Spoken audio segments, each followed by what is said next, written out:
Muy bien, vamos a comenzar en este momento con la serie que hemos titulado El libro de Job, en el cual hemos visto varios temas, varias verdades que se han presentado y, hemos estado adentrándonos en la parte más fuerte del libro de Job, que es el capítulo 1 y 2. Y después, a partir del capítulo 3, hemos comenzado con el diálogo que inician los amigos de Job. Iniciamos en la sesión anterior, en el capítulo que vimos el domingo anterior, que inicia este diálogo Elifaz. Y aprendíamos de Elifaz que las cosas que él dice son ciertas realmente, no podemos negarlas. La teología que tiene Elifaz en algunos momentos es una buena teología, pero en algunos momentos es una mala teología. Pero lo que sí siempre se da en las palabras de Elifaz, y al igual será en las palabras de los otros amigos, es que ellos tienen una teología sin amor, ¿sí? Es decir, y de nada sirve que podamos nosotros hablar de Dios sin amor, porque lo único que vamos a hacer es condenar a las personas. Elifaz concluye rotundamente y dice, si hay sufrimiento en la vida del ser humano es porque hay pecado. A él no le interesa nada, no quiere saber los contextos, no quiere conocer nada. Él dice, si tú estás sufriendo es porque tú pecaste y necesitas arrepentirte. Y es cierto, la Biblia nos dice que nos debemos arrepentir, pero es ahí donde necesitamos llevar la justicia, la verdad, la misericordia acompañada de la teología que nosotros estamos presentando. También veíamos en la enseñanza anterior la realidad de la eternidad y veíamos que Elifaz decía algo muy interesante, que decía que el hombre hace sus cimientos en el polvo, y veíamos que el hombre muchas veces cimienta su vida totalmente en el polvo, es decir, en la nada, y en algún momento el hombre ha de morir, sus tiendas han de ser quitadas, decía Elifaz, ¿sí?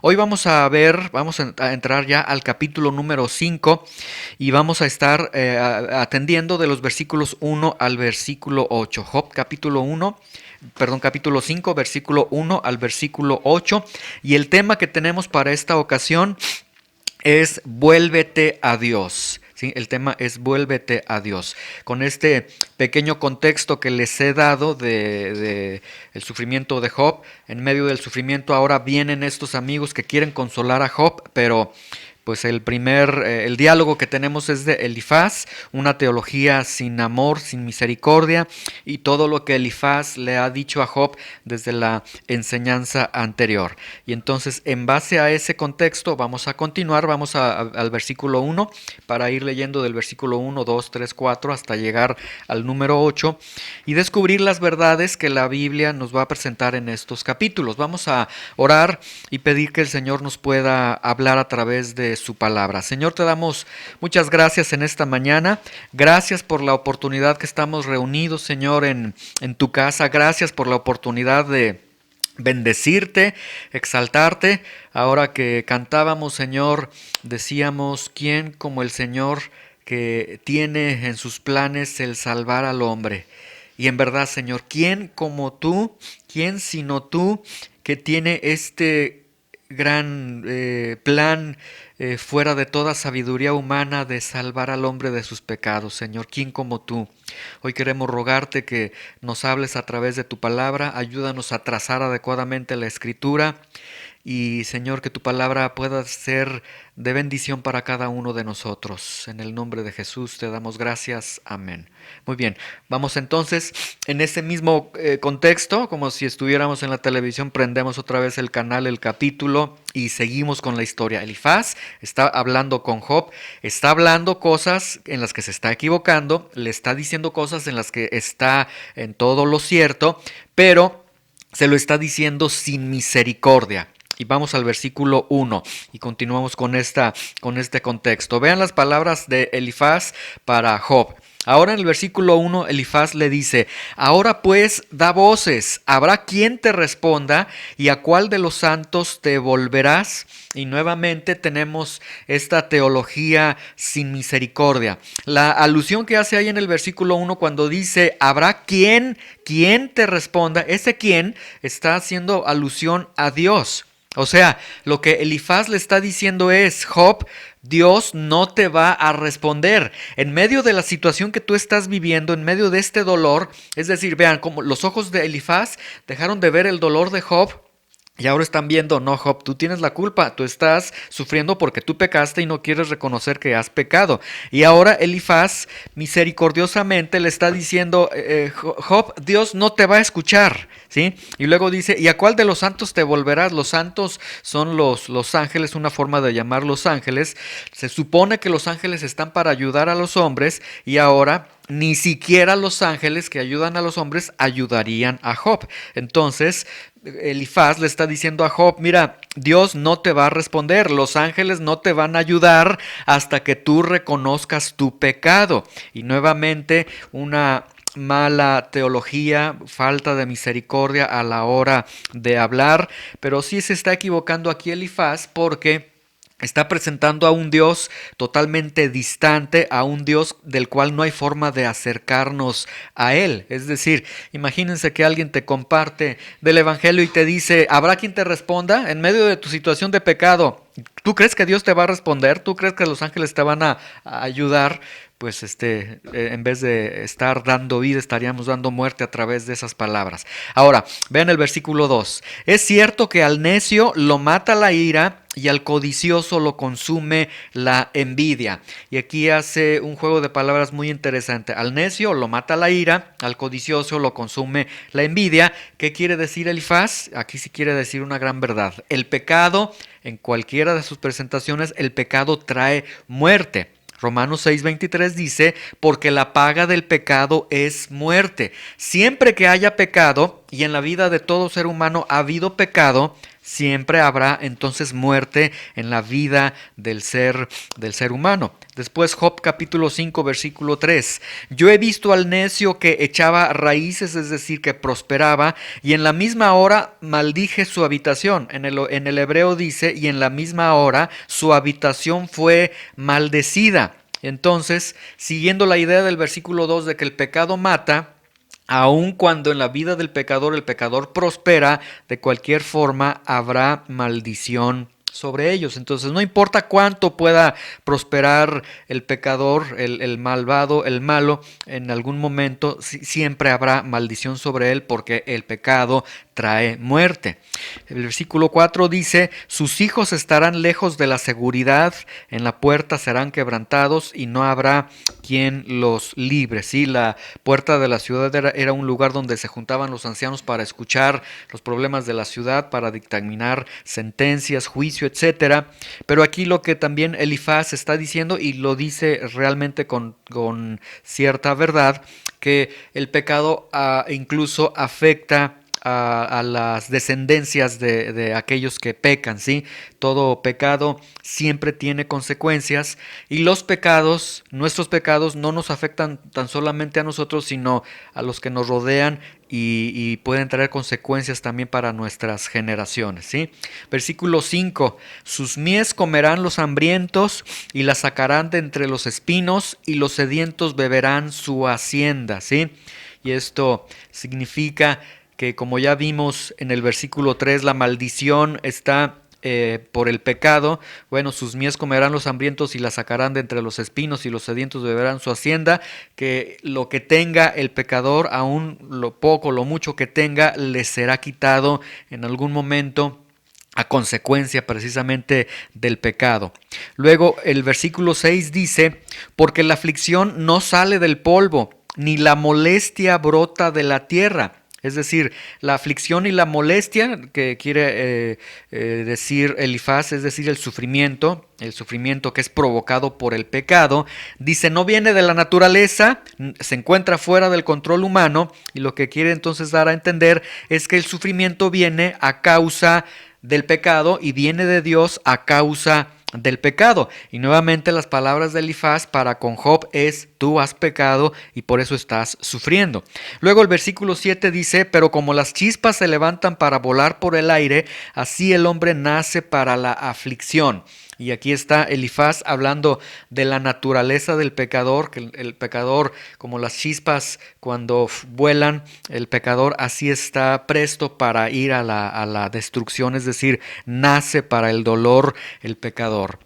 Y en estos 7 versículos Elifaz ha presentado el mensaje de Dios a Job, el cual veíamos en la enseñanza anterior, lo recibe en una pesadilla, en un sueño de terror, etcétera, algo muy extraño. Y aquí vemos que básicamente Elifaz le está diciendo: Job, tú sufres porque has pecado y no quieres reconocer tu pecado, ¿sí? Y nuevamente una teología sin misericordia. La conclusión de Elifaz es contundente: Job, tú pecaste, tú tienes la culpa de todo lo que has sufrido y aun cuando estás sufriendo no quieres reconocer tu pecado, ¿sí? Pero nosotros sabemos, de acuerdo al capítulo 1 y 2, que Job no había sufrido porque había pecado, ¿sí? De hecho, Job está sufriendo por todo lo contrario al pecado. De acuerdo al capítulo 1 y 2, Job había sufrido por ser un hombre perfecto, recto, justo y temeroso delante de Dios. Entonces no es el caso de Job, pero las palabras que está mencionando Elifaz son totalmente ciertas. El pecado trae muerte. El pecado trae maldición, el pecado trae en consecuencia el sufrimiento, ¿sí? Y entonces aquí nos lleva a una buena teología de lo que es el pecado. Y si nosotros nos preguntáramos ¿qué es el pecado? Bueno, necesitamos entender algunos aspectos antes de poder comprender qué es el pecado, porque el día de hoy parece ser que el pecado no suena tan grave en las vidas de las personas. El hombre puede vivir pecando y no siente el mínimo dolor por el pecado que tiene. Entonces, ¿qué es el pecado? El pecado viene del término hebreo het y del término griego hamartía. En estas dos acepciones, griega y hebrea, significa errar al blanco. O sea, significa que el hombre tenía que seguir un camino, que tenía que dar en un blanco y que de alguna forma el hombre falla, ¿sí? Pero no se trata tan solamente de un fallo, ¿sí? Necesitamos entender varios aspectos para poder comprender qué es el pecado. Y vamos a ir a varias citas bíblicas. Si se pueden mover rápido, me acompañan. Si no, nada más toman nota en estas citas. Bueno, ¿qué es el pecado? Necesitamos comprender primeramente Génesis capítulo 1, versículo 1, ¿sí? Los que puedan moverse rápido en la Biblia, Génesis capítulo 1, versículo 1. Primeramente, la Biblia nos presenta a Dios como el que crea todo, como el Señor, el amo de todo lo que existe. Génesis capítulo 1, versículo 1, ¿listos? Dice: en el principio creó Dios los cielos y la tierra. ¿Sí? Primero, la primera realidad que nosotros necesitamos entender es que toda la creación que se tiene existe porque Dios la creó. Toda la creación existente que tenemos, la vida misma de nosotros que existe, es porque Dios la creó en algún momento. Ahora, vámonos rápidamente a Romanos capítulo 11, versículo 36. Nos vamos desde Génesis hasta el Nuevo Testamento, ¿sí? Vienen los Evangelios, viene el libro de Hechos y luego la carta a los Romanos. Romanos capítulo 11, versículo 36, ¿sí? Entonces, tenemos esta primera verdad. Dios es quien crea todas las cosas y nosotros somos parte de la creación de Dios, ¿sí? Ahora, vamos a ver el propósito de todo lo creado. Romanos 11:36, ¿listos?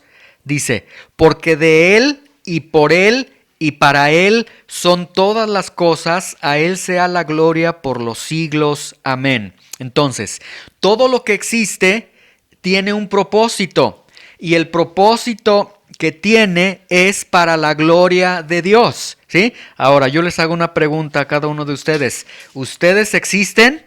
A ver, ¿quiénes de aquí existen?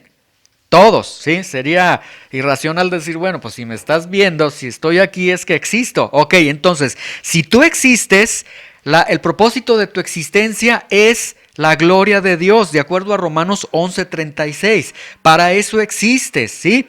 Ahora, vamos a 1 de Corintios 10:31, de Romanos hacia adelante, los libros que siguen, 1 de Corintios 10:31, vamos por favor ahí, para ver algo más allá de la sola existencia, ¿sí? Vean, la sola existencia es para la gloria de Dios. Ahora, 1 de Corintios 10:31, ¿listos? ¿Ya lo tienen? Dice, si pues, 1 de Corintios 10:31, si pues comen o beben o hacen otra cosa, háganlo todo para la gloria de Dios. ¿Sí? Con esto la Biblia nos está diciendo, Romanos 11:36, que tu vida, tu propósito de vida, la razón por la que tú vives es para la gloria de Dios. Incluso 1 de Corintios 10:31 está diciendo que si tú comes o bebes, es decir, necesidades básicas, realmente no es para sostener tu cuerpo en principio, sino para la gloria de Dios. Aún tus necesidades básicas se satisfacen no para mantener la vida en tu cuerpo, sino para darle gloria a Dios primeramente, es lo que está diciendo. Entonces, el hombre que ha sido creado vive para la gloria de Dios.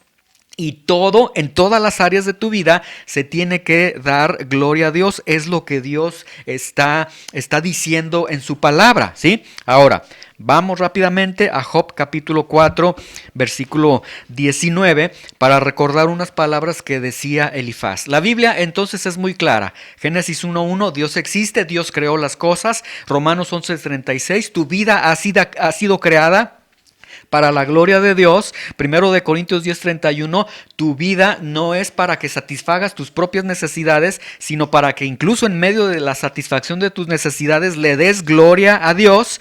Todas estas verdades. Y en Job 4:19 nos dice, ¿listos? Ya lo tienen, Job 4:19, dice, cuánto más en los que habitan en casas de barro, es decir, en un cuerpo humano, cuyos cimientos están en el polvo, ¿sí? Y aquí tenemos un gran choque. Por un lado, Dios está diciendo, la razón de que tú estás vivo es para mi gloria. La razón de que tú puedes comer, tú puedes beber, es para que me des gloria a mí. Pero aquí, en Job 4:19, se describe la realidad del hombre. El hombre no le da gloria a Dios y el hombre establece sus cimientos en el polvo, en lo que es pasajero, en lo que es temporal. En su trabajo, en su vida, en sus amigos, en sus anhelos, en sus pecados, en su muy particular forma de concebir la vida y el propósito de vida. Dios le da un propósito de vida, una razón de ser, y el hombre dice, no, Señor, creo que te equivocas, la razón de vida es mi trabajo, la razón de vida es esto, la razón de vida es como yo lo estoy dictaminando, ¿sí? Y el hombre entonces, aunque sabe que la misma ley de la vida nos muestra que todos en algún momento moriremos, el hombre vive como si nunca morirá. Y esto lo veíamos en la enseñanza anterior. El hombre en su necedad, en su torpeza, él vive como si nunca fuese a morir, ¿sí? ¿Y por qué? Por realmente la única respuesta que encontramos por tonto, ¿sí? Porque se necesita ser tonto para vivir la vida como si nunca fuésemos nosotros a morir, ¿sí? El 15 de abril de 1912, cuando murieron 1,500 personas en el Titanic, vemos la irracionalidad de las personas. Según los historiadores de este evento del Titanic, dicen, y sorprendentemente, dicen que la razón por la que murieron 1,500 personas fue porque esas 1,500 personas ni siquiera buscaron un chaleco salvavidas o un bote salvavidas, porque ellos creían que el Titanic no se podía hundir, que no se debería de hundir. Y vemos entonces la irracionalidad del hombre. Ellos en medio de un barco que se está hundiendo dijeron, no, esto no se puede hundir, esto no se va a hundir, ¿para qué me esfuerzo? Y de hecho los historiadores dicen que muchos se fueron al bar, a la cantina y siguieron festejando, o sea, no debería de suceder nada y vemos nuevamente cimentados en el polvo, ¿sí? El hombre tiene ese cimiento en el polvo. ¿Por qué cuando se habla de Dios entonces resulta aburrido? ¿Por qué cuando se habla de Dios resulta innecesario y a veces hasta suena exagerado? ¿Por qué cuando se dice debes de vivir para Dios el hombre piensa y dice no, yo voy a vivir para mí? ¿Cómo que vivir para Dios? Vivir para Dios es aburrido, o sea, yo no, ¿por qué voy a vivir para Él? ¿Por qué resulta esto? ¿Por qué cuando se confronta al hombre con su pecado el hombre no se inmuta en lo mínimo? El hombre se le dice, esta es tu vida, estás fallando delante de Dios, esta forma de ser, etcétera, todo está ofendiendo a Dios. ¿Por qué el hombre escucha y no sucede nada con él? Y vamos a ver, la misma Biblia nos dice por qué sucede esto, por qué no hay una respuesta para con Dios. Vamos a Génesis capítulo 2, versículo 7, y vamos a entender algunos principios de por qué las personas entonces no le dan respuesta a Dios. ¿Por qué cuando se dice busca a Dios, honra a Dios? ¿Por qué cuando Dios dice glorifícame con tu vida? Ese es el propósito de vida que tienes, que me des gloria. ¿Por qué el hombre se rehúsa y dice no, yo voy a darle gloria a mis ideas, a mis proyectos, a mi vida, etcétera? Y vamos a verlo. Génesis capítulo 2, versículo 7, ¿sí? Nos vamos hasta el primer libro de la Biblia. Génesis capítulo 2, versículo 7. ¿Listos? Dice, entonces Jehová Dios formó al hombre del polvo de la tierra y sopló en su nariz aliento de vida y fue el hombre un ser viviente, ¿sí? A partir de ese momento el hombre es un ser viviente, pero en el original hebreo cuando dice y sopló en su nariz aliento de vida, en el original hebreo dice y sopló en su nariz aliento de vidas, ¿sí? Y esto significa que el hombre cuando recibe vida, recibe vidas. ¿Qué tipo de vidas? Una vida física y una vida espiritual. En ese momento el hombre es un ser viviente. El ser viviente se compone de cuerpo, alma y espíritu. Con el espíritu el hombre tiene esa vida espiritual y se comunicaba con Dios, buscaba a Dios, anhelaba a Dios, alababa a Dios, etc. Y con el cuerpo el hombre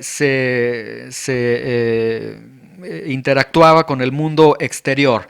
En el cuerpo el hombre tiene sus emociones, sus sentimientos, su voluntad, es decir, el hombre toma decisiones, siente emociones, experimenta sentimientos, ¿sí? Y ese era el ser humano. Ahora, Génesis capítulo 2, versículo 16, ahí adelantito, unos versículos adelante, versículo 16 y versículo 17. Vamos a ver qué es lo que sucedió con este hombre que tiene vidas, que tiene vida espiritual, que tiene vida física. ¿Qué es lo que sucede con él cuando peca?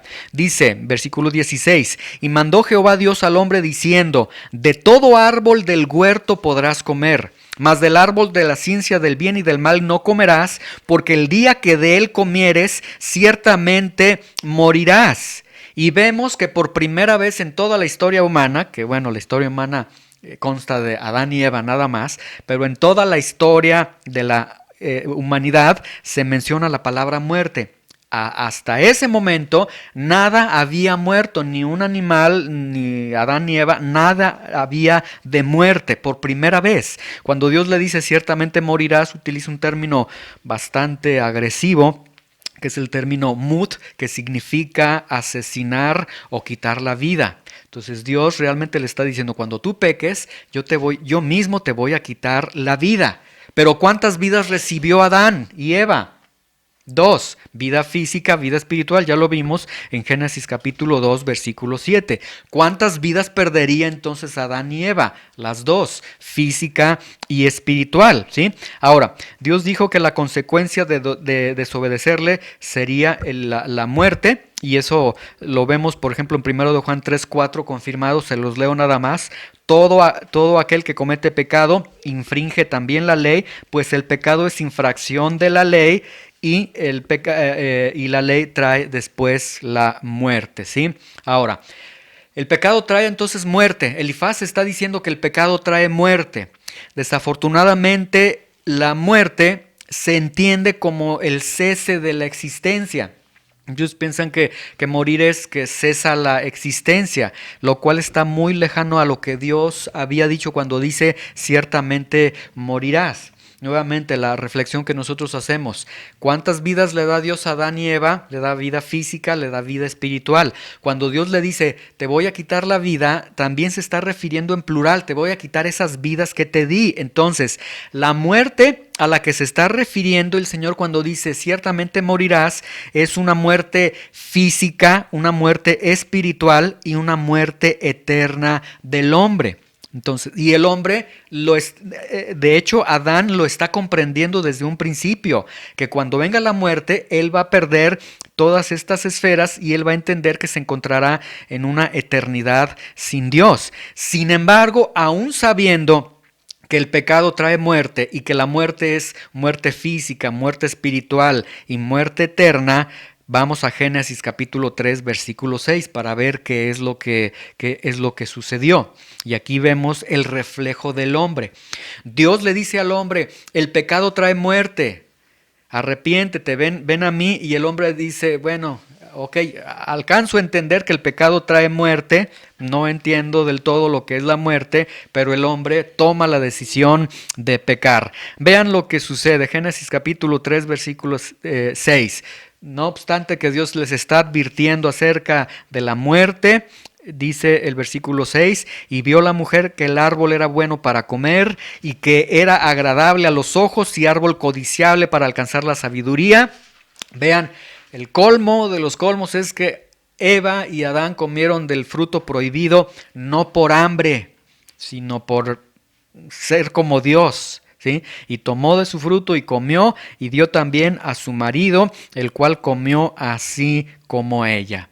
¿Y qué es lo que trajo el pecado? Romanos 5:12, se los leo para que no se muevan de ahí. Dice: por tanto, como el pecado entró en el mundo por un hombre, y por el pecado la muerte, así la muerte pasó a todos los hombres por cuanto todos pecaron.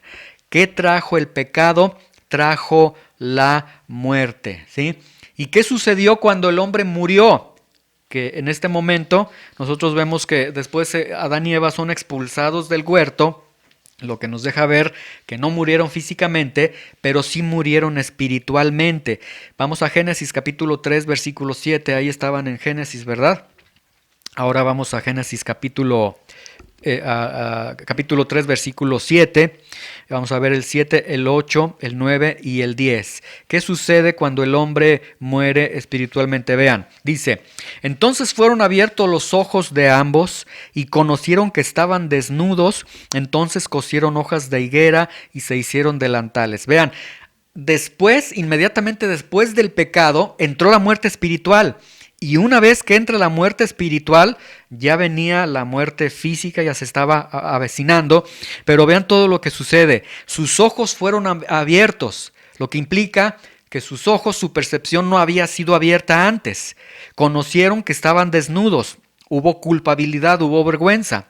Entonces cosieron hojas de higuera y se hicieron delantales. En otras palabras, comenzaron a hacer cosas para cubrir su pecado. Y oyeron la voz de Jehová Dios que se paseaba en el huerto al aire del día.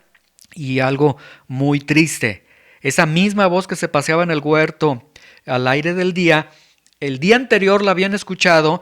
Y era gozo, era alegría y era comunión con Dios. Pero en esta ocasión el hombre y su mujer se escondieron de la presencia de Jehová Dios entre los hombres del huerto. El mismo Dios que les causaba gozo y alegría ahora les está causando terror y temor. Versículo 9, mas Jehová Dios llamó al hombre y le dijo: ¿dónde estás tú? Y él respondió: oí tu voz en el huerto y tuve miedo porque estaba desnudo y me escondí. Vean, suceden varias cosas. Primero, ojos abiertos, conocieron que estaban desnudos, cosieron hojas de higuera, o sea, se pusieron a trabajar Adán y Eva.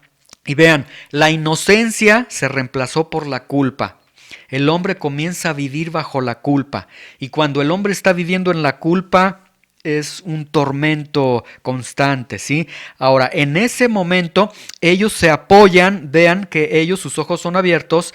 A partir de ese momento, ellos comienzan a apoyarse en sus propias conciencias para determinar lo que es lo bueno y lo malo, ¿sí? A partir de ese momento, cuando dice que sus ojos fueron abiertos, es decir, ahora el filtro para determinar lo que es bueno, lo que es malo, ya no era Dios, eran ellos mismos. Y podemos ver que a partir de ahí comienzan las ideologías, porque a partir de ahí, Adán y Eva, ellos ya determinaban, esto es bueno, esto es malo, esto es bueno, esto es malo, pero la condición que tenían era de muertos espiritualmente. Entonces, todo lo que ellos llamen bueno o malo realmente estaba equivocado porque habían perdido esa capacidad espiritual. ¿Qué sucede también? Dios se aparece como antes, pero ya no podían ver a Dios como antes, ¿sí? De hecho, ya no se acercaron a Dios. El versículo 8 lo que nos dice es que se alejaron de Dios. Dios ya causaba un terror para ellos. Y luego Dios les pregunta, ¿dónde estás? No le pregunta a Adán, ¿dónde estás? Por falta de información, sino Dios le quiere preguntar, quiere que Adán reconozca qué es lo que te lleva a que estés escondido, ¿sí? Y podemos ver ahí que no existe lugar en el que nosotros nos podamos ocultar de Dios. Ahora vean en el versículo 9, Dios llama al hombre y le dice, ¿dónde estás tú? Y con esto vemos que Dios está invitando al hombre, a Adán y Eva, a que ellos confiesen su pecado, ¿sí? En ese momento ellos pudieron haber dicho, Señor, estamos escondidos porque te desobedecimos y ahora tu presencia nos causa terror y estamos aquí en esta culpabilidad. De hecho, esa era una invitación que Dios le estaba haciendo a ellos, pero ellos no pudieron responder, y no pudieron responder porque estaban muertos espiritualmente. Vean el versículo 10. Y él respondió, oí tu voz en el huerto y tuve miedo porque estaba desnudo y me escondí. Y aquí dice dos grandes verdades Adán que son impresionantes. Primero, ¿por qué se esconde Adán? La razón es por Dios mismo, por la presencia de Dios mismo, ¿sí? Dios ya no les causaba alegría, gozo, majestad, etcétera. Ahora Dios era el terror para ellos. La muerte espiritual ya les colocaba en ese lugar. Ya no podían acercarse a Dios. Y la presencia de Dios les provoca miedo y culpa, ¿sí? Entonces vemos que el pecado les ofreció una mentira, no les hizo como Dios, sino que el pecado afectó la esencia del ser humano. Ahora, Génesis 3:11, vean ahí, Dios dice, y Dios le dijo, ¿quién te enseñó que estabas desnudo? ¿Has comido del árbol que yo te mandé que no comieses? Y la historia hubiera cambiado si Adán y Eva contestan, sí, Señor, comimos, perdónanos, y Dios los hubiera perdonado seguramente. Pero ellos, como estaban muertos espiritualmente, no pueden contestar la pregunta, ¿has comido del árbol que yo te mandé que no comieses? ¿Has pecado? Ellos no pudieron contestar, ¿sí? Y esto nos deja ver que el hombre, aunque reconozca que matar, que robar, mentir es pecado, no con ello implica que se está arrepintiendo del pecado, ¿sí? Y aunque Dios viniera con el hombre y le dijera, has pecado, y el hombre pudiera escuchar a Dios, el hombre no podría contestarle a Dios porque está muerto espiritualmente. La muerte espiritual significa que el hombre no quiere buscar a Dios, que el hombre no puede buscar a Dios, que el hombre está ajeno a Dios, que el hombre es enemigo de Dios, que al hombre no le interesa nada acerca de Dios. Y este hombre muerto físicamente está vivo, muerto espiritualmente, perdón, está vivo físicamente, pero un día ese hombre vivo físicamente morirá físicamente y entonces se va a cumplir el ciertamente morirás. Ese hombre morirá físicamente, está muerto espiritualmente y estará en una muerte eterna, porque Dios dijo, ciertamente morirás, ¿sí? Entonces, vamos a Job capítulo 5 versículo 8. Elifaz le ha presentado esta verdad a Job. Job, has pecado. Ya explicamos, esto no aplica a Job, realmente no aplica a Job porque el trasfondo que nosotros tenemos es que Dios está obrando en la vida de Job. Y Dios le está mostrando a Job, le va a mostrar a Job, le está mostrando a Satanás que es un hombre perfecto, justo, etcétera. Pero la verdad del pecado, esa sí la podemos nosotros tomar y sí la podemos nosotros entender. ¿Qué puede hacer el hombre que está muerto espiritualmente? ¿Qué puede hacer el hombre que ha pecado delante de Dios? Vean lo que dice: ciertamente yo buscaría a Dios y encomendaría a él mi causa. ¿Sí?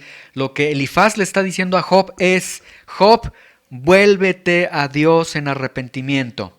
Que, como les digo, no es el caso de Job, no aplica en ello. Job sí se arrepiente después, se arrepiente, pero de la mala concepción que ha tenido de Dios, de la soberbia que tuvo en sus palabras en algún momento, no en una cuestión de salvación. Pero aquí nosotros sí vemos una gran verdad para el hombre, y es esta: vuélvete a Dios en arrepentimiento. ¿Sí? La invitación es: vuélvete a Dios en arrepentimiento, pero choca con una gran realidad. El hombre muerto espiritualmente no puede buscar a Dios. Entonces, ¿cómo podemos conllevar estas dos verdades? Por un lado, Dios está diciendo: vuélvete a mí en arrepentimiento, y por otro lado, el hombre está muerto espiritualmente, no puede responderle a Dios. ¿Cómo puede suceder esto? Vamos a Efesios capítulo 2, versículo 1, para entender toda esta majestad y esta obra de Dios. ¿Sí? Efesios capítulo 2, versículo 1. Y estos versículos nosotros los podemos aplicar a nuestras propias vidas. Los muertos espiritualmente, por un momento vamos a colocarnos así, somos nosotros. Los que han muerto espiritualmente, los que han pecado, los que no pueden acercarse a Dios, somos nosotros. Y Dios viene y nos dice: búscame, vuélvete a mí en arrepentimiento. Pero ¿cómo podemos dar respuesta si estamos muertos espiritualmente y no podemos contestarle a Dios? ¿Listos todos? Efesios capítulo 2, versículo 1, vean. Y Él les dio vida a ustedes cuando estaban muertos en sus delitos y pecados. La primera verdad que quiero que vean aquí es que el hombre está muerto espiritualmente. Lo que nosotros dijimos de Génesis, lo tenemos también en el Nuevo Testamento. El hombre está muerto espiritualmente, ¿sí? Esa idea que todos son hijos de Dios, eso es mentira. La Biblia dice que entonces en este mundo existen los hijos de Dios y los muertos espiritualmente. El hombre está muerto espiritualmente a causa de su pecado. ¿Qué significa eso? Que el hombre entonces ya no disfruta la vida, ya no piensa, ya no razona. No, sí lo hace, está vivo físicamente, pero muerto espiritualmente implica que está alejado de Dios, ajeno a Dios y viviendo en sus propios pecados, ¿sí? No puede responder a Dios. Ahora, vean Efesios capítulo 2, versículo 2. En los cuales anduvieron en otro tiempo, siguiendo la corriente de este mundo, conforme al príncipe de la potestad del aire, el espíritu que ahora opera en los hijos de desobediencia. Vean, el hombre muerto espiritualmente sigue la corriente número 1 del mundo. Por eso el hombre muerto espiritualmente hace lo que el mundo hace, ¿sí? Está de moda el TikTok, bueno, vamos todos al TikTok. Está de moda esto, vamos a esto. Está de moda esto, la ideología, etcétera. Sigue el mundo. Y esta corriente del mundo, dice, siguiendo la corriente de este mundo, conforme al príncipe de la potestad del aire. Es decir, ¿quién gobierna la corriente del mundo? Las corrientes que tenemos en el mundo. Satanás mismo. Entonces, el hombre está muerto espiritualmente y sigue lo que Satanás está dictaminando en el mundo. Versículo 3, entre los cuales también todos ustedes vivimos en otro tiempo, en los deseos de nuestra carne, haciendo la voluntad de la carne y de los pensamientos, y éramos por naturaleza hijos de ira, lo mismo que los demás. Vean, es muy grave la situación. Muertos espiritualmente no pueden responder a Dios, siguiendo la corriente de Satanás mismo en este mundo, y luego el hombre muerto espiritualmente vive en los deseos de su carne, ¿sí? Todo lo que su carne desee, eso es lo que el hombre le da a su carne. Que la carne quiere X pecado, le vamos a dar X pecado. Que la carne quiere ira, quiere venganza, vamos a darle ira, vamos a darle venganza. Que la carne dice, no busques a Dios, no vamos a buscar a Dios, siguiendo los deseos de su carne. Y luego dice viviendo en los deseos de su carne, haciendo la voluntad de la carne y de los pensamientos, ¿sí? Y en sus pensamientos ya veíamos, no está Dios, Dios no existe en sus pensamientos, entonces todo lo que él hace es anti Dios, es sin Dios, alejado totalmente de Dios, ¿sí? Y entonces vemos que él hace lo que él considera, lo que él piensa. Lo mismo que sucedió desde que Adán y Eva pecaron, se abrieron sus ojos y esto implica que los ojos entonces del pecador están abiertos también y toda la ley que él tiene es el mismo, ¿sí? Que busca a Dios, mira, yo tengo un Dios y te va a dar su propia versión porque Él vive en la voluntad de su carne y en la voluntad de sus pensamientos. Y en sus pensamientos Él es Dios.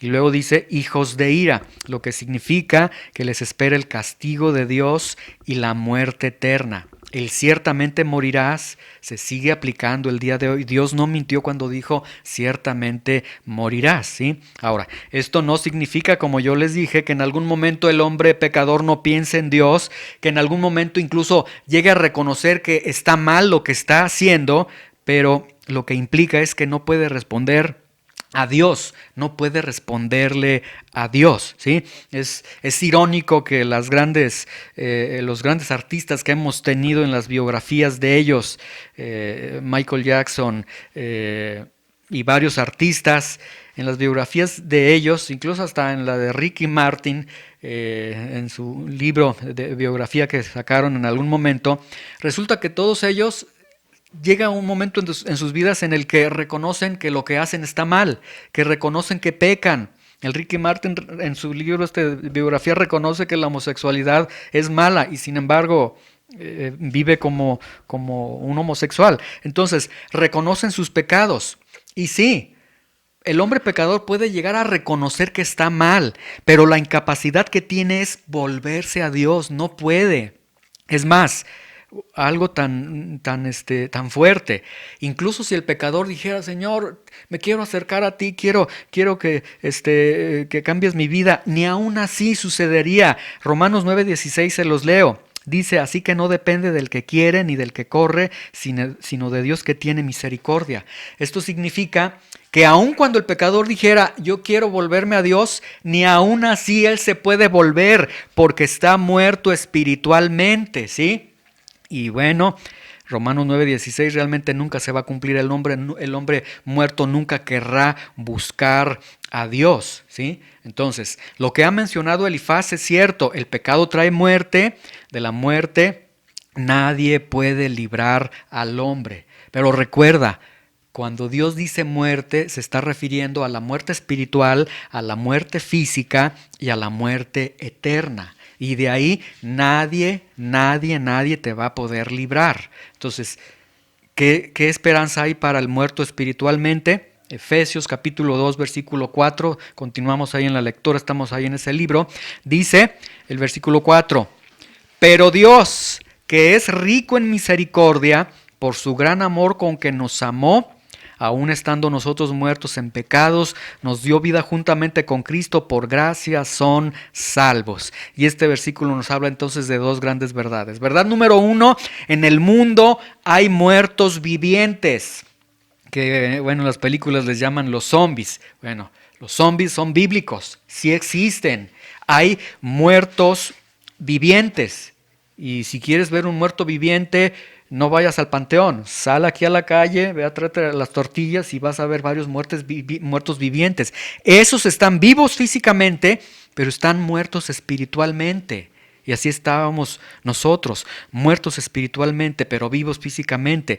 Y la segunda verdad que contiene este verso es que el único que puede dar vida a los muertos espiritualmente es Dios, que es rico en misericordia y que con su gran amor da vida, ¿sí? Ahora, vamos a Romanos capítulo 1, versículo 16. Me interesa que leamos todos estos versículos porque contiene grandes verdades. Romanos capítulo 1, versículo 16. Estábamos en Efesios, vamos hacia atrás. Romanos capítulo 1, versículo 16, ¿sí? Cuando lo tengan me dicen listos para dar lectura a todos, que todos me sigan con sus ojos. Muy bien, ya está todos, ¿verdad?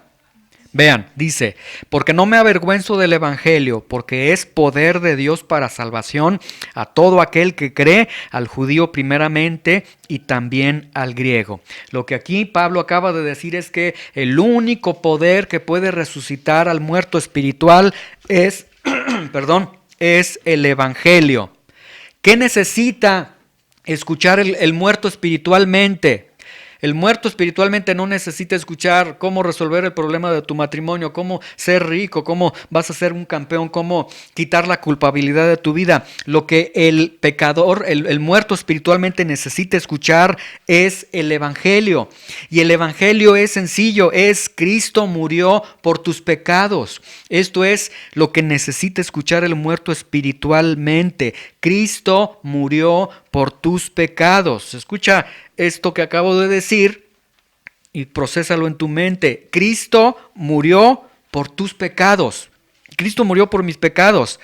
Recuerda tus pecados. Nuestros pecados son múltiples, ¿sí? Ahora, ¿cómo es que responde entonces el muerto espiritual ante Cristo murió por tus pecados? ¿Cómo puede responder el que está muerto espiritualmente? Efesios, nuevamente vamos a regresar, por favor. Efesios capítulo 2, versículo 1, ¿sí? Ahora, aquí yo hago una pregunta y contéstense en su corazón. ¿Cuántos hemos pecado delante de Dios? Y yo creo que, pues, definitivamente podemos decir, sí, hemos pecado. Bueno, Cristo murió por tus pecados. Y eso que pueda ir dando vida en nuestro corazón de decir, ¿cómo es que Él murió? ¿Cómo es que Él murió por mí? ¿Sí? Ahora, vamos entonces a... ¿qué versículo les dije? Efesios 2:1. Ok, espérame que se me movió aquí el apunte. Ahí está. ¿Cómo entonces responde este muerto espiritual al Evangelio? ¿Cómo es que responde? Efesios 2:1. Y Él les dio vida a ustedes, ¿sí? ¿Cómo es que respondimos nosotros al Evangelio? ¿Cómo es que vas a responder al Evangelio? Vas a responder porque Dios tiene que obrar en tu corazón en medio de tu muerte espiritual y resucitarte. Y luego vean el versículo 8 de Efesios 2. Porque por gracia eres salvo por medio de la fe, y esto no es de ustedes, pues es don de Dios. Dios primero te resucita en tu espíritu y luego tú abres tus ojos, ejerces la fe que Dios te da, y ejercer la fe es básicamente creer en Dios, creer lo que Dios está diciendo, y entonces en ese momento tú crees y dices, Señor, sí, estoy muerto, estoy perdido, te he ofendido, y comienzas a ver a Dios y comienzas a tu corazón comienza a palpitar a Dios, ¿sí? Y ahí está el Evangelio rescatando al pecador. Ahora, quiero mencionar algo muy importante en cuanto al llamado de Dios. Vamos a Isaías capítulo 51, versículos 6 y 7. Isaías capítulo 55, versículos 6 y 7 en el Antiguo Testamento, ¿sí? Se pueden ir ahí a la mitad más o menos del libro de los Salmos y a partir de ahí buscar hacia adelante el libro del profeta Isaías capítulo 55, versículo 6. Dios entonces llama a través de su evangelio. Su evangelio tiene el poder para resucitar a los muertos espiritualmente. Y una vez que el muerto espiritual reacciona, entonces él tiene fe y es salvo por medio de la fe, y esto no es un regalo, no es del hombre, es un regalo de Dios. Isaías capítulo 55, versículos 6 y 7. ¿Listos? Ahí está Isaías, nada más ahí búscale el 55. Isaías 55, versículos 6 y 7. ¿Listos? Vean lo que dice. Ya les he colocado en el contexto. Dios llama a través del Evangelio, ¿cierto? Ahora, Dios llama a muertos espiritualmente. ¿Cómo responden estos muertos espiritualmente? Por una obra, por un milagro de Dios. Dios los resucita. Ahora vean, en este Cristo murió por tus pecados. En este evangelio que se está dispersando a los muertos espirituales, vean, Busca a Jehová mientras puede ser hallado. Llámale en tanto que está cercano. Deje el impío su camino y el hombre inicuo sus pensamientos, y vuélvase a Jehová, el cual tendrá de él misericordia, y al Dios nuestro, el cual será amplio en perdonar. O sea, Cristo murió por tus pecados. Pecador, Cristo murió por tus pecados. Pero quiero que vean aquí, muy importante, las palabritas que dice. Dice, busquen a Jehová mientras pueda ser hallado. Llámenle en tanto que está cercano. Esto está implicando que entonces en algún momento Dios ya no podrá ser hallado y que Dios ya no estará cercano. Mucha atención con eso. Ahora, vámonos al Nuevo Testamento, el libro de Hebreos capítulo 3 versículo 7 y versículo 8 para que veamos también otra gran verdad. El libro de Hebreos capítulo 3 versículos 7 y 8. ¿Listos? Hebreos capítulo 3, versículos 7 y 8. Con el profeta Isaías entonces vemos que Dios no estará siempre, que Dios no estará siempre llamando. Él estará llamando y hay que contestarle mientras puede ser hallado y en tanto Él esté cercano. Ahora, Hebreos capítulo 3, versículos 7 y 8. ¿Listos? Dice, por lo cual, como dice el Espíritu Santo. ¿Quién es el Espíritu Santo? Es Dios, ¿sí? Vean, el Espíritu Santo está diciendo esto. Si oyes hoy su voz.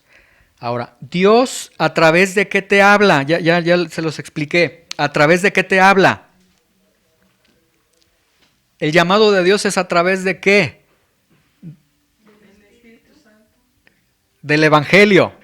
El Evangelio es Cristo murió por tus pecados. Entonces, por lo cual, como dice el Espíritu Santo, si oyes hoy su voz, si oyes hoy que Dios te está diciendo a través del Evangelio, Cristo murió por tus pecados, el Espíritu Santo está diciendo, no endurezcas tu corazón, como en la provocación en el día de la tentación en el desierto.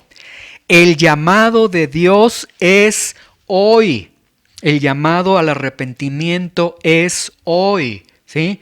¿Cuándo es el llamado del arrepentimiento al pecador? Es hoy. ¿Cuándo Dios te está llamando a que te vuelvas a Él? Hoy te está llamando, ¿sí? Ahora, mucha atención, no confundan el llamado de Dios y digan en sus corazones, oh, qué bonito, llamado de Dios. Sí, me tengo que arrepentir, reconozco que no estoy buscando a Dios, pero lo haré más adelante. No confundan eso. Miren, tú puedes vivir, Dios te está llamando hoy, porque la Biblia dice, Hebreos 3:7, que Dios está llamando hoy, que el llamado de Dios es hoy, a que te arrepientas, ¿sí? Si tú dices, no, tengo muchos proyectos, tengo muchas cosas que hacer, mira, incluso tú puedes vivir 90 años más de vida, pero lo que no está seguro es que Dios te siga llamando. Eso es lo que no está, lo que no tienes seguro. Las características del llamado de Dios a través del Evangelio en la Biblia, tanto en el Antiguo Testamento como en el Nuevo Testamento, escuchen esto con atención, la característica del llamado de Dios al arrepentimiento es un llamado perentorio. Y la palabra perentorio significa que es un llamado cuando Dios llama, Dios no llama de manera permanente. Él estará llamando y si no se responde, Dios retira ese llamado y cierra la puerta, ¿sí? Apocalipsis 3:20, un versículo que conocen muchos, se los leo y va aplicado a una iglesia. Dice, he aquí yo estoy a la puerta y llamo. Si alguno oye mi voz y abre la puerta, entraré a él y cenaré con él y él conmigo. Vemos que Dios está llamando, ¿sí? Dios está llamando, llama a través de su evangelio. ¿Cuándo me llama? Dios me está llamando hoy Dios me está llamando al arrepentimiento, a que me vuelva a Él. Pero si yo no respondo hoy al llamado de Dios, vamos a Cantares, por favor, Cantares capítulo 5, versículo 2, ¿sí? Cantares capítulo 5, versículo 2, para que vean que el llamado de Dios es perentorio. En la Biblia el llamado de Dios es un llamado perentorio, no es un llamado permanente. No, Dios no está rogando, Dios es Dios.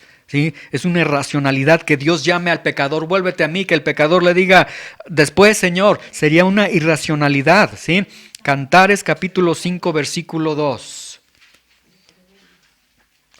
Exactamente, Salmos, Proverbios, es de los libros poéticos. Cantares, capítulo 5, versículo 2. ¿Listos? Ok, todos se están moviendo porque quiero que vean aquí una gran tragedia que sucede. Cantares, capítulo 5, versículo 2. Ahí está. ¿Listos? Cantares capítulo 5, versículo 2. El llamado de Dios es perentorio, el llamado de Dios es hoy. Vean, aquí en el libro de Cantares, todos los libros de la Biblia apuntan a Cristo, tiene simbolismos de Cristo. Vean, dice, yo dormía, pero mi corazón velaba. Es la voz de mi amado que me llama. Ahí está, Dios llamando, diciendo, Cristo murió por tus pecados, vuélvete a mí. Y dice, es la voz de mi amado que me llama. Ábreme, hermana mía, amiga mía, paloma mía, perfecta mía, porque mi cabeza está llena de rocío, mis cabellos de las gotas de la noche. Ahí podemos cambiar estas palabras por esto. Vuélvete a mí, Cristo murió por tus pecados. Ahí está el evangelio que se está presentando a tu vida. Versículo 3, vean la respuesta. Me he desnudado de mi ropa, ¿cómo me he de vestir? He lavado mis pies, ¿cómo los he de ensuciar? O sea, Señor, ¿cómo que me vuelva a ti si no soy tan malo? Señor, es que mis proyectos son más importantes, Señor, y la respuesta que le da el hombre. Luego versículo 4, mi amado metió su mano por la ventanilla y mi corazón se conmovió dentro de mí. Vea, era tanto el amor del amado por la amada que le toca la puerta, la está llamando y hasta trataba de abrir la puerta. Yo me levanté para abrir a mi amado y mis manos gotearon mirra y mis dedos mirra que corría sobre la manecilla del cerrojo. Vean el versículo 6. Abrí yo a mi amado, le contesté yo a Dios, pero mi amado se había ido. Había ya pasado y tras su hablar salió mi alma. Lo busqué y no lo hallé, lo llamé y no me respondió. Mucho cuidado con esto. Y no es un cliché de cada domingo, pero realmente comprendamos, el día de hoy se te está compartiendo ante ti, Cristo murió por tus pecados, vuélvete a Dios. Y quizás este es el último mensaje que Dios te esté enviando a ti. Con esto no estoy diciendo, me voy a morir en la tarde, no. Puedes vivir 100 años, pero puede ser que es la última vez que Dios te esté llamando a ti. Porque el llamado de Dios no es permanente, ¿sí? Dios llama, pero si no se contesta, Dios dejará de llamar. Le voy a leer algunos versículos para que vean. Génesis 7:16 dice, y los que vinieron, macho y hembra, toda carne vinieron como le había mandado Dios, y Jehová le cerró la puerta. Dios cerró la puerta del arca. Y Dios cerrará la puerta del arca de la salvación. 120 años estuvo llamando a los pecadores a través de Noé. No contestaron y en un momento esos pecadores diciendo, ábrenos la puerta que nos estamos ahogando. Y Dios cerró la puerta. Dios cierra la puerta, ¿sí? Mateo 7:22 y 23, escuchen lo que dice. Muchos me dirán en aquel día, Señor, Señor. Y cuando se menciona doble, Señor, señores, es un grito de angustia. Señor, Señor, no profetizamos en tu nombre y en tu nombre echamos fuera demonios, en tu nombre hicimos muchos milagros. Y Dios, Jesús les va a declarar, nunca los conocí, apártense de mí, hacedores de maldad. Vean, estos muchos dicen que profetizaron, es decir, que predicaban en su nombre, que echaban fuera demonios, que hacían milagros, o sea, sí conocían a Dios, sí conocían el evangelio, pero no creyeron en el evangelio. Y Dios dejó de llamarles a ellos también. Mateo 25:11 y 12. Dice, después vinieron también las otras vírgenes diciendo, Señor, Señor, ábrenos. Mas él respondió y dijo, de cierto les digo, no los conozco. Y luego Mateo 25:41 dice, entonces dirá también a los de la izquierda, apártense de mí, malditos, al fuego eterno preparado para el diablo y sus ángeles. Entonces la Biblia nos está presentando que el mismo Jesús que hoy te está llamando a través del Evangelio, el mismo Jesús en un momento Él te va a cerrar la puerta y Él te va a decir: apártate de mí, yo te llamé y tú no contestaste cuando yo te estuve llamando. Dios te está llamando entonces al arrepentimiento. Y el llamado de Dios no es permanente. Si alguien te vendió la idea de que Dios te ama siempre y te estará llamando siempre, te mintieron. Algunos tienen la idea: no, el día que vaya en la ambulancia, ahí yo me voy a arrepentir. Si me caigo de un edificio en lo que vaya cayendo, ahí me arrepiento. Eso es falso. Porque quizás Dios ya dejó de dar su llamado de arrepentimiento a tu vida, ¿sí? Bueno, vamos a concluir. Vamos nuevamente a Job capítulo 5, versículo 8, ¿sí? Entonces, una cruda realidad: los muertos espiritualmente no pueden contestar a Dios, ¿sí? No puedes contestar a Dios. Si en algún momento dices: Señor, es que yo no te puedo contestar, es que yo quiero caminar contigo y no puedo. Si ese es el caso, bueno, quizás ni siquiera has nacido de nuevo, estás muerto espiritualmente y no importa que reconozcas tu pecado, si Dios no te da vida no va a suceder nada. Pero hoy que estás escuchando que Cristo murió por tus pecados, Job capítulo 5, versículo 8, en verdad, grandes palabras de Elifaz: ciertamente yo buscaría a Dios y encomendaría a Él mi causa. Busca a Dios. Pero es que no puedo. Sí, sí puedes, porque Dios te da vida a través de su evangelio y encomienda a Él tu causa. Llévale tu pecado, llévale tu maldad, dile: Señor, este soy yo he hecho todo esto y en Cristo hay perdón de pecados porque Cristo murió por tus pecados. Vuélvete entonces a Dios. Dios te está llamando hoy, ¿sí? El mañana no se te asegura en la vida física que tienes. Pero peor, el mañana no se asegura que Dios siga tocando a la puerta de tu vida, ¿sí? Sería una tragedia que Dios diga: yo ya te llamé, no contestaste, ya me voy de ahí, ¿sí? No confundas el llamado de Dios con una petición de caridad, porque Dios no te está rogando nada. Dios no te está diciendo: hazme feliz y deja que yo entre a tu vida. No, no. Es Dios, es el soberano Dios, es santo, es grande. Deberíamos nosotros de ver ese llamado de Dios como un privilegio para nosotros, porque es un llamado para el perdón de tus pecados, para tu salvación. Dios está interesado en ti y te está llamando, pero ese llamado no será para siempre. Y ahí cada quien examine su corazón. Por eso el Espíritu Santo está diciendo: no endurezcas tu corazón. Cuando Dios te llama y Dios llama hoy, contéstale a Dios. Señor, pero es que no puedo ni siquiera contestarle. Él te va a dar la fe necesaria, la capacidad necesaria para que tú puedas volverte a Dios. Como dice Elifaz: yo buscaría a Dios. Y en verdad yo desearía que cada uno de ustedes dijeran también: yo buscaría a Dios. Yo encomendaría a Él mi causa. Él me conoce. Él sabe lo sucio que soy, lo pecador que soy, lo mentiroso que soy, lo perverso que soy. Pero aún con todo ese pecado, Él me abre la puerta y tengo la oportunidad de llegar con mis pecados delante de Él y diciéndole: Señor, perdóname y ayúdame, Señor. Y Él, con todo amor y con toda misericordia, puede levantar al pecador, porque el Evangelio, su mensaje es: Cristo murió por tus pecados. Cristo murió por el pecado, por los pecados de cada uno de los que estamos aquí.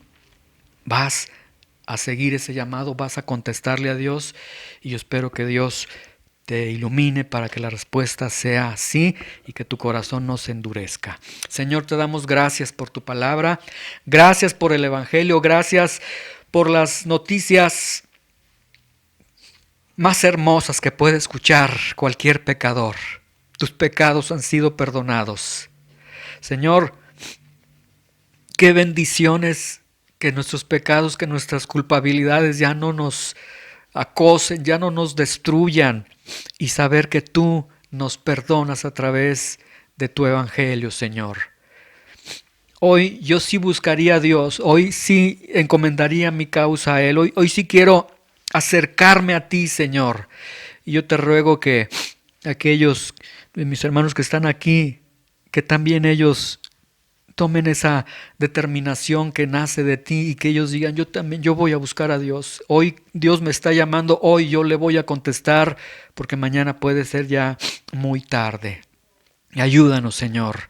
Qué bendición que tu palabra dice en el libro de Hebreos, y no me acordaré más de sus pecados. Qué bendición que toda mi maldad a través del sacrificio de Jesús será cubierta.